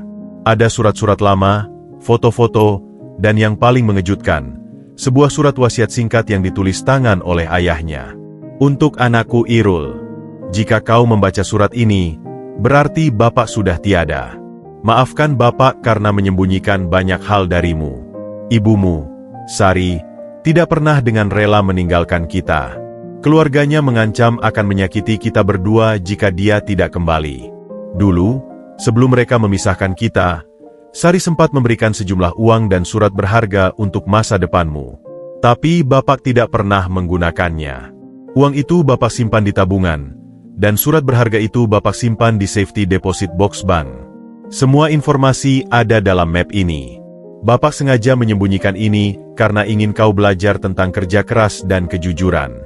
Tapi jika suatu hari kau bertemu ibumu, atau jika kau benar-benar membutuhkan, gunakanlah untuk membantumu. Ingat nak, tidak peduli apa yang terjadi, ibumu sangat mencintaimu. Dan Bapak juga. Darmawan.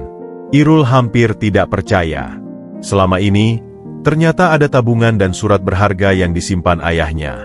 Dengan tangan gemetar, ia memeriksa dokumen-dokumen lain dalam map tersebut.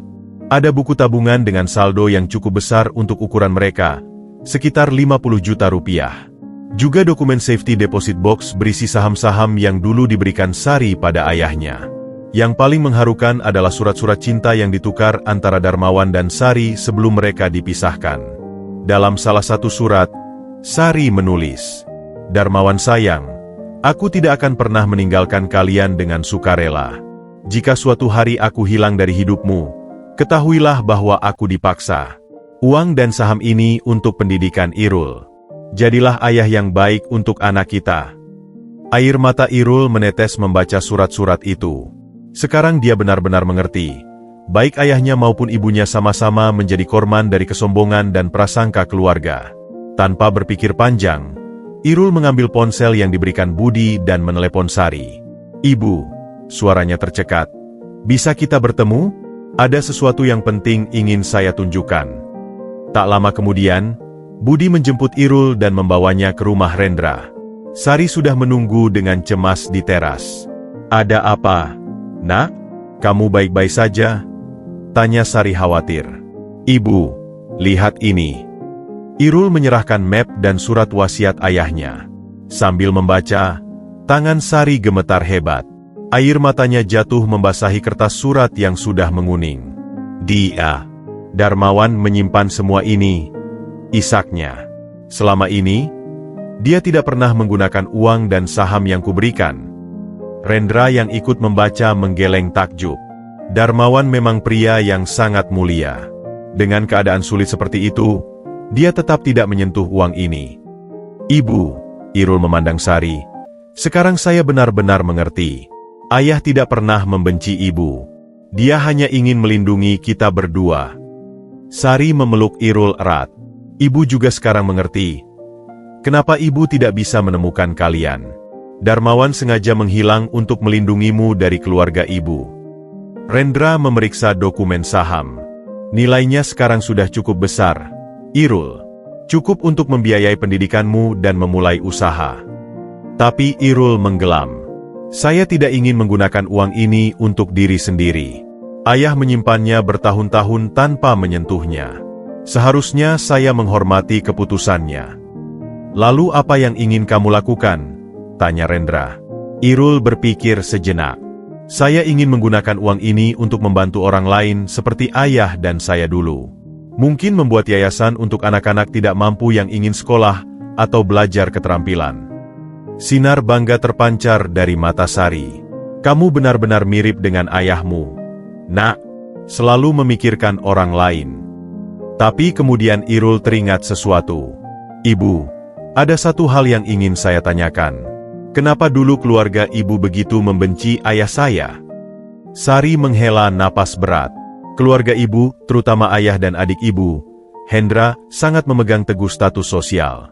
Bagi mereka, pernikahan harus seimbang secara status dan kekayaan. "Tapi cinta tidak bisa diukur dengan materi," bantah Irul. "Kamu benar, sayang," Rendra menyela. "Tapi tidak semua orang berpikir seperti itu. Keluarga Sari sudah turun-temurun memegang perusahaan besar, dan bagi mereka, menjaga kemurnian garis keturunan adalah segalanya. Sekarang mereka melakukan hal yang sama padamu, Irul," lanjut Sari dengan sedih. "Mereka menganggapmu tidak pantas karena dibesarkan dalam keluarga sederhana." Irul mengangguk pelan.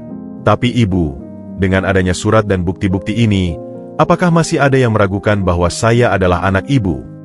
Rendra tersenyum. Dengan surat wasiat Darmawan dan dokumen-dokumen ini, tidak ada yang bisa meragukan lagi. Tapi ingat, Irul, yang paling penting bukanlah pengakuan keluarga, tapi bagaimana kamu menjalani hidupmu. Malam itu, Irul memutuskan untuk tinggal di rumah Rendra. Untuk pertama kalinya, dia tidur di kamar yang disiapkan khusus untuknya. Meski mewah dan nyaman, pikirannya tetap pada warisan sejati dari ayahnya, bukan uang atau saham, tapi nilai-nilai kejujuran, kerja keras, dan kasih sayang yang tulus.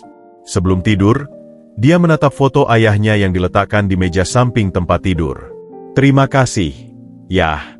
Sekarang saya mengerti segalanya. Dan saya berjanji akan menghormati semua pengorbananmu dengan menjadi orang yang baik. Dia tidak tahu bahwa di luar, Hendra sedang mengamati rumah itu dari kejauhan, menyusun rencana berikutnya untuk menguji keteguhan hati keponakannya yang baru ditemukan itu. Pertempuran belum berakhir, malah mungkin baru saja dimulai. Hendra duduk di ruang kerjanya yang mewah. Jari jemarinya mengetuk-ngetuk meja kayu mahoni dengan ritme tidak sabar. Beberapa hari telah berlalu sejak insiden dengan preman-preman yang dikirimnya, dan dia mendengar kabar bahwa Irul justru semakin dekat dengan Sari dan Rendra. Yang membuatnya semakin geram adalah laporan bahwa Irul menolak menggunakan uang warisan dari Darmawan. Bodoh sekali anak ini, gumamnya kesal. Dengan mudahnya menolak kekayaan yang sudah ada di depan mata. Tiba-tiba, interkom di mejanya berbunyi. Pak Hendra, ada tamu untuk Anda. Namanya Andi, katanya teman Irul. Hendra mengerutkan kening. Teman si tukang semir sepatu? Suruh dia masuk. Andi masuk dengan langkah ragu-ragu, memandang sekeliling ruangan mewah dengan rasa kagum dan takut. Anda Hendra? Saya Andi, teman Irul di stasiun, ucapnya sambil membungkuk hormat. Apa yang kau inginkan? Tanya Hendra tanpa basa-basi. Saya ingin bercerita tentang sesuatu yang saya saksikan kemarin, Pak. Hendra menyilangkan kaki. Lanjutkan. Kemarin, mulai Andi dengan suara bergetar, ada anak kecil pengamen yang sepatunya rusak. Dia tidak bisa bekerja karena sol sepatunya sudah bolong. Irul tidak hanya memperbaiki sepatunya, tapi juga memberinya uang untuk makan siang. Hendra mendengus. Cerita mengharukan. Apa maksudmu menceritakan ini padaku? Lalu tadi pagi, lanjut Andi, ada ibu-ibu tua yang biasa jual koran jatuh. Irul langsung menolongnya, membawanya ke klinik, dan membayar biaya pengobatannya. Padahal uang itu seharusnya untuk bayar kontrakan kamarnya. Hendra terdiam sejenak. Mungkin dia hanya pura-pura baik untuk mendapatkan simpati. Andi menggeleng. Maaf, Pak, tapi saya sudah berteman dengan Irul selama 3 tahun. Setiap hari dia selalu berbagi makanannya dengan pengemis tua yang lewat. Bahkan ketika dia sendiri hampir tidak punya uang. Kenapa kau memberitahuku semua ini? Tanya Hendra dengan nada sedikit melunak. Karena... Andi menarik napas dalam. Saya lihat beberapa hari yang lalu ada preman yang mengganggu kami. Dan saya dengar mereka bekerja untuk Anda. Hendra menatap tajam. Berhati-hatilah dengan tuduhanmu, anak muda. Maaf, Pak. Tapi saya hanya ingin mengatakan. Irul tidak seperti yang Bapak pikirkan. Dia baik, jujur, dan tidak pernah berniat mencuri harta keluarga Bapak. Setelah Andi pergi, Hendra duduk termenun. Pikirannya berkecamuk. Apa mungkin dia salah menilai anak itu? Keesokan harinya, Hendra memutuskan untuk melihat sendiri bagaimana Irul bekerja. Dengan menyamar menggunakan pakaian sederhana, dia pergi ke stasiun Gambir dan mengamati dari kejauhan. Yang dia saksikan membuatnya terkesima. Irul tidak hanya menyemir sepatu dengan tekun, tapi juga membantu seorang turis asing yang tersesat, menunjukkan arah dengan sabar meski bahasa Inggrisnya terbata-bata. Lalu dia melihat Irul membeli 2 bungkus nasi untuk seorang kakek tua yang biasa mengais sampah di sekitar stasiun. Sama seperti Darmawan dulu, gumam Hendra dalam hati. Dia teringat bertahun-tahun lalu, ketika pertama kali bertemu Darmawan. Waktu itu, Hendra muda secara tidak sengaja menjatuhkan dompetnya, dan Darmawan yang miskin justru mengembalikannya dengan uang yang masih utuh.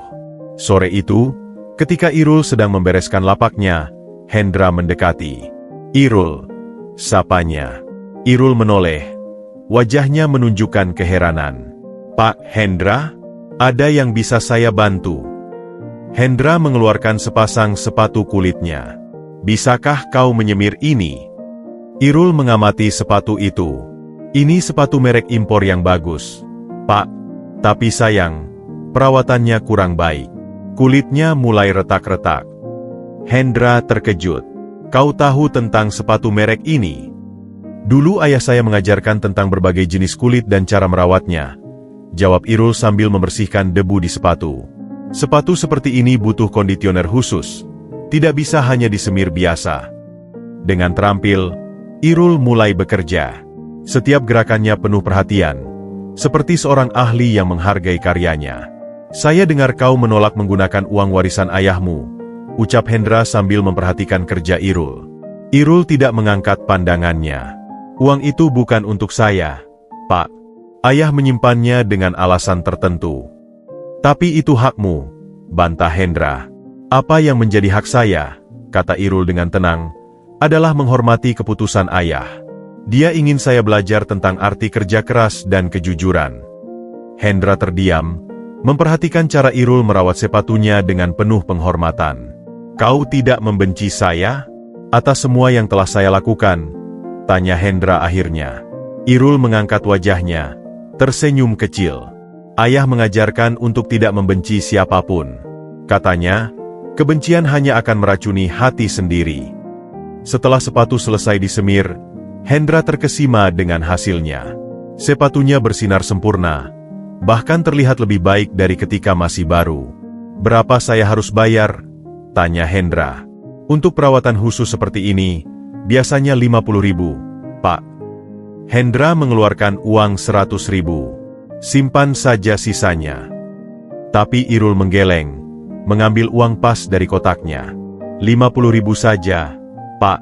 Itu sudah cukup." Saat hendak pergi, Hendra berbalik. "Irul, mungkin saya salah menilaimu." Irul tersenyum. "Tidak apa, Pak Hendra. Prasangka memang sering kali buta." Malam itu, Hendra mengunjungi rumah Rendra dan Sari. Wajahnya tampak berbeda, lebih tenang dan kontemplatif. "Saya bertemu dengan Irul hari ini," ucapnya pada Sari yang sedang duduk di ruang keluarga. Sari langsung waspada. "Hendra, tolong jangan ganggu dia lagi." "Tenang," Hendra mengangkat tangan. "Saya hanya ingin berbicara." Rendra yang baru masuk ruangan mendengar percakapan itu. "Apa yang ingin kau bicarakan, Hendra?" Hendra duduk, menatap kedua mereka. Mungkin selama ini saya salah. Anak itu, dia berbeda." Sari terkejut. Ini pertama kalinya dalam 19 tahun Hendra mengakui kemungkinan bahwa dia salah. "Hari ini saya melihat sendiri bagaimana dia bekerja," lanjut Hendra. "Dia jujur, terampil, dan yang paling penting, dia punya harga diri yang tinggi. Persis seperti Darmawan dulu." Air mata menetes di pipi Sari. "Jadi kamu akhirnya melihatnya juga?" Hendra mengangguk pelan. "Tapi tetap, saya masih khawatir dengan reputasi keluarga. Bagaimana masyarakat akan melihat kita jika tahu ada anggota keluarga yang bekerja sebagai tukang semir sepatu?" Rendra duduk di samping Hendra. "Lebih baik punya anggota keluarga yang bekerja halal sebagai tukang semir sepatu daripada pengusaha korup yang mencuri uang rakyat, bukan?" Hendra terdiam, memikirkan kata-kata Rendra. "Kau benar. Mungkin selama ini saya terlalu sibuk memikirkan gengsi dan lupa pada nilai-nilai yang sebenarnya penting." "Besok ada acara keluarga di rumah ayah," ucap Sari dengan hati-hati. "Maukah kau datang, Hendra? Dan, bisakah kau menerima Irul sebagai keponakanmu?" Hendra menarik napas dalam. "Saya tidak bisa janji akan langsung menerimanya sepenuhnya. Tapi, saya akan berusaha." Itu adalah kemajuan besar. Untuk pertama kalinya dalam hampir 2 dekade, ada harapan untuk rekonsiliasi dalam keluarga.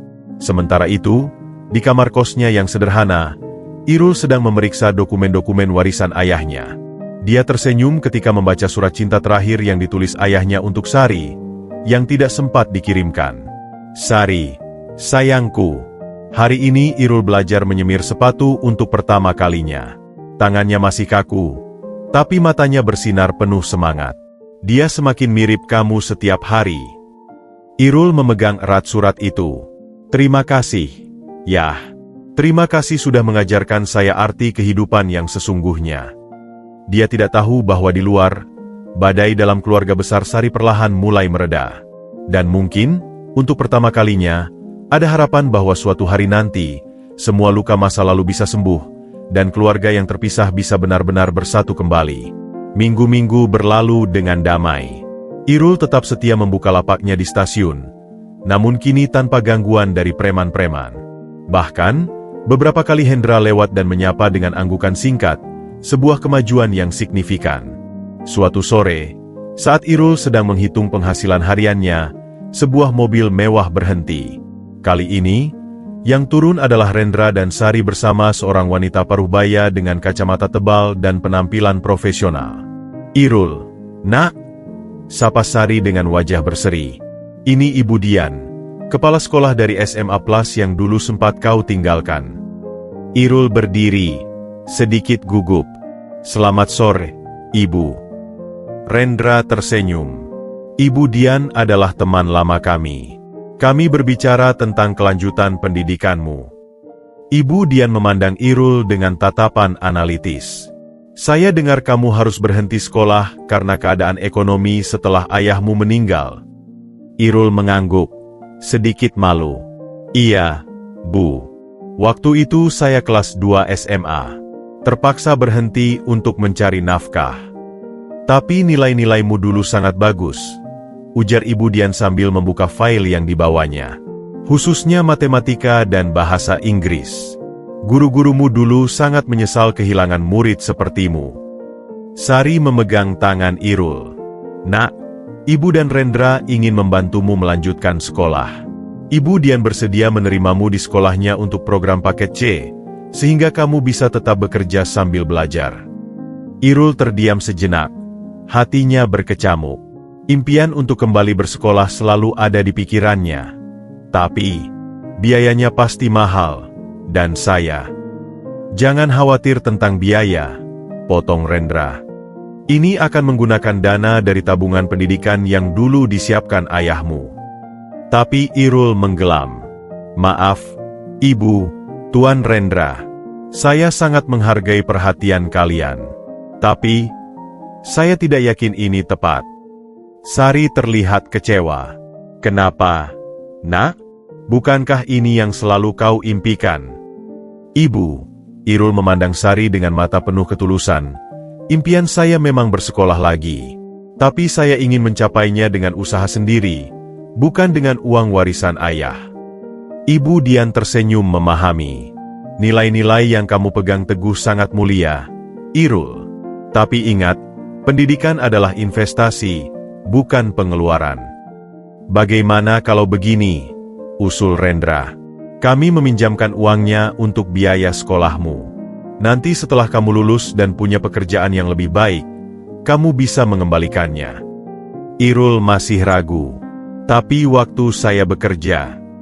Program paket C memang dirancang untuk orang seperti kamu, jelas Ibu Dian. Kelas hanya 3 kali seminggu di malam hari. Kamu masih bisa bekerja di siang hari. Pertemuan itu berakhir tanpa keputusan pasti. Irul meminta waktu untuk berpikir. Malam itu, di kamar kosnya yang sempit, Irul memandangi foto ayahnya. Apa yang harus saya lakukan? Yah, Ibu ingin yang terbaik untuk saya, tapi saya tidak ingin menyia-nyiakan pelajaran berharga yang ayah berikan. Seolah mendapat jawaban, matanya tertuju pada kotak semir warisan ayahnya. Dia teringat kata-kata ayahnya dulu, pendidikan itu penting, nak. Tapi yang lebih penting adalah karakter. Jangan pernah mengorbankan integritas demi gelar. Keesokan harinya, Irul mengunjungi rumah Rendra dengan tekad bulat. Ibu, Tuan Rendra, ujarnya dengan suara tegas. Saya menerima tawaran untuk bersekolah lagi, tapi dengan beberapa syarat. Sari berseri-seri. Apa saja syaratnya, nak? Pertama, saya akan membayar biaya sekolah sendiri dengan uang hasil kerja saya. Kedua, saya akan tetap bekerja sebagai tukang semir sepatu selama bersekolah. Dan ketiga, jika suatu saat nanti saya memang butuh bantuan, saya akan menggunakan uang warisan ayah sesuai tujuannya, untuk pendidikan. Rendra mengangguk penuh hormat. Keputusan yang sangat dewasa. Kami menghargai itu. Tapi nak, Sari memprotes lembut, bekerja sambil sekolah pasti sangat melelahkan. Ibu, selama ini saya sudah terbiasa bekerja dari pagi sampai malam.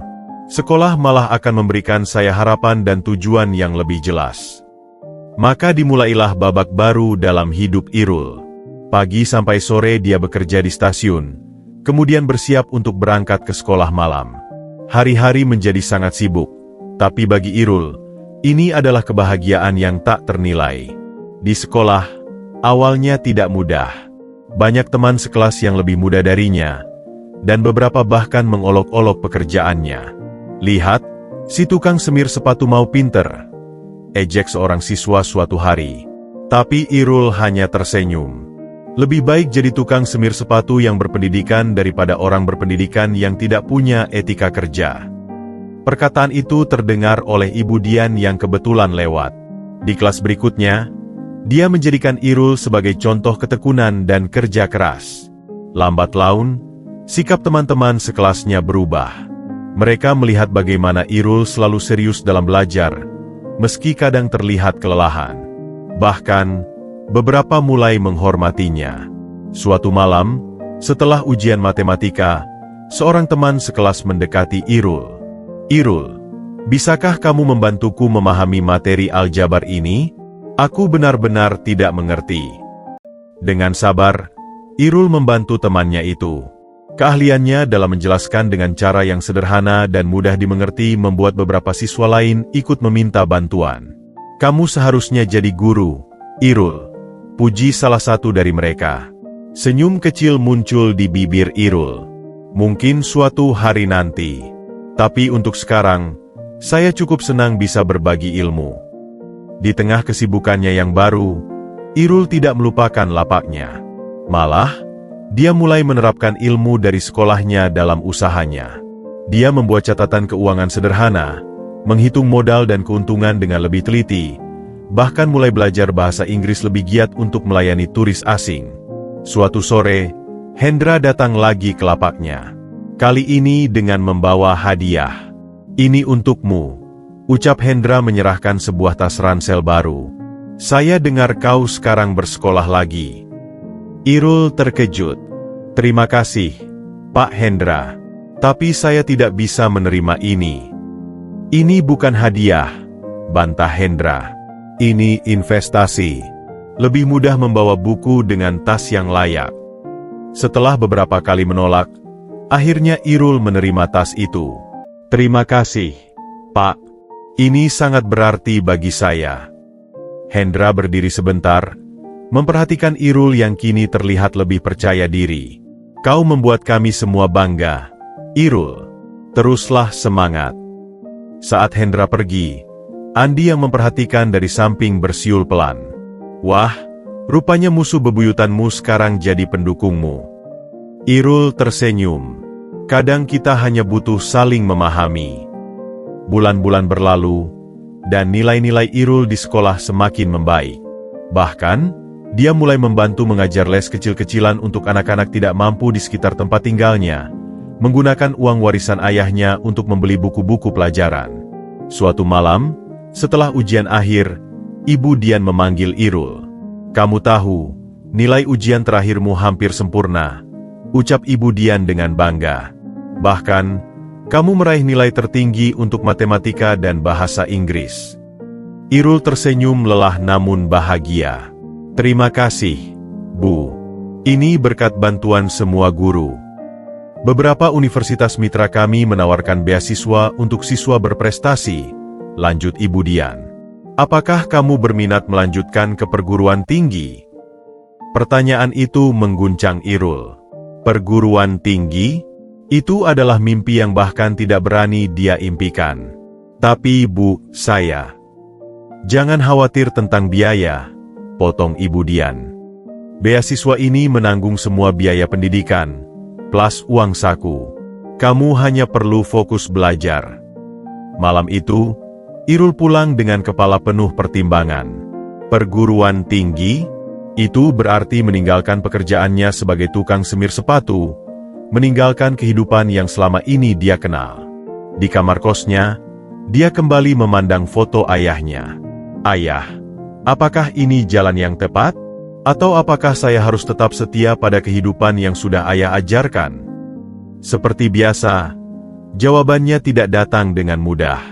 Tapi satu hal yang Irul tahu, apapun yang dia putuskan, dia akan melakukannya dengan memegang teguh nilai-nilai yang dia pelajari dari ayahnya. Kejujuran, kerja keras, dan tidak pernah melupakan dari mana dia berasal. Dan mungkin, untuk pertama kalinya, dia mulai percaya bahwa mimpi seorang anak tukang semir sepatu pun pantas untuk diraih, asalkan diiringi dengan ketekunan dan integritas yang tak tergoyahkan. 3 tahun telah berlalu sejak pertemuan tak terduga antara Irul dan ibunya. Di sebuah auditorium megah, ratusan orang duduk teratur mengenakan toga wisuda. Di antara mereka, duduklah Irul dengan wajah penuh syukur dan bangga. Di barisan depan, Sari menggenggam erat tangan Rendra. Air mata kebahagiaan mengalir di pipinya. Bahkan Hendra hadir dengan setumpuk bunga di pangkuannya. Dan dengan predikat cum laude dari Fakultas Ekonomi dan Bisnis, wisudawan terbaik tahun ini adalah Irul Darmawan. Suara rektor menggema di seluruh auditorium. Seketika tepuk tangan gemuruh memenuhi ruangan. Irul berjalan dengan tenang menuju panggung. Matanya mencari dan menemukan sosok-sosok yang paling berarti dalam hidupnya. Sari yang menangis bahagia, Rendra yang mengangguk bangga, Hendra yang tersenyum lega, bahkan Andi yang duduk di barisan belakang dengan memakai jas baru yang sedikit kekecilan. Usai acara wisuda, di lobi auditorium, keluarga dan teman-teman berkumpul mengelilingi Irul. "Nak, ibu tidak pernah sebangga ini," ucap Sari sambil memeluk erat putranya. "Ayahmu pasti sangat bangga padamu." Rendra menjabat tangan Irul. "Kamu membuktikan bahwa latar belakang tidak menentukan masa depan seseorang." Hendra mendekat dengan agak canggung. Aku punya hadiah untukmu." Dia menyerahkan sebuah kunci. "Ini kantor untuk usahamu yang baru. Jangan tolak, ini bukan hadiah, tapi investasi. Aku yakin bisnismu akan sukses." Irul tersenyum menerima kunci itu. "Terima kasih, Pak Hendra. Tapi ada satu hal yang ingin saya sampaikan pada semua orang." Dia berjalan ke tengah lingkaran, menarik napas dalam. 3 tahun yang lalu, saya hanyalah seorang tukang semir sepatu yang hidup seadanya. Hari ini, saya berdiri di sini sebagai sarjana, tapi saya tidak akan pernah melupakan asal-usul saya. Dia mengeluarkan kotak semir kayu warisan ayahnya dari tasnya. Kotak ini mengajarkan saya tentang arti kejujuran, kerja keras, dan harga diri. Ayah saya mungkin tidak punya harta untuk diwariskan, tapi nilai-nilai yang dia tanamkan dalam diri saya lebih berharga dari apapun. Sari mengusap air matanya. "Kamu adalah kebanggaan kami, Nak. Dan hari ini," lanjut Irul dengan suara tegas, "saya ingin mengumumkan bahwa semir sepatu perawatan alas kaki Darmawan resmi membuka cabang kelimanya. Semua cabang memberikan kesempatan kerja pertama bagi anak-anak kurang mampu, persis seperti yang dulu ayah saya lakukan untuk saya." Andi berseru dari belakang, "Dan saya jadi manajer cabang pertama, Bang." Tawa riang menggema di antara mereka. Rendra memandang Irul dengan penuh kekaguman. "Kamu tidak hanya berhasil dalam akademis, tapi juga membangun bisnis yang memberi manfaat untuk orang lain."